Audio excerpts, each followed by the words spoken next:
Welcome to day 16 of our 21 days of prayer. And the rest of our time, we are going to talk about asking God. Now, today, what I want to do is I want to focus on a particular kind of asking. We call it petition. And what petition is it's asking God to meet our needs.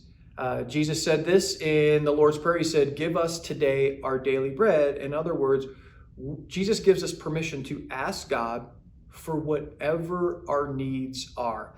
You know, I hear people say all the time, well, I don't need anything. I don't have anything to pray for. Listen, we all need something. And Jesus says, I want you to ask. And your Heavenly Father is listening to us when we ask. So the question is, well, what can I petition God for? I mean, is there anything off limits? And here's what I always tell people, anything. Anything. Whatever your needs may be. It could be a relationship need. It could be a finance need. It could be a physical need that you have. It could be a career need that you have. I mean, whatever it is. Here's the way I look at it, or here's my rule of thumb. If it matters to you, it matters to God because you matter to God. And so Jesus says, give us today our daily bread. In other words, we are supposed to petition God for whatever the need is in our life. So here's my 2 application points for you. I want you to make a list of 2 or 3 things that you want to petition God for. Once again, nothing's off limits. Nothing's off limits. And then here's the second thing. Here's how I want you to petition.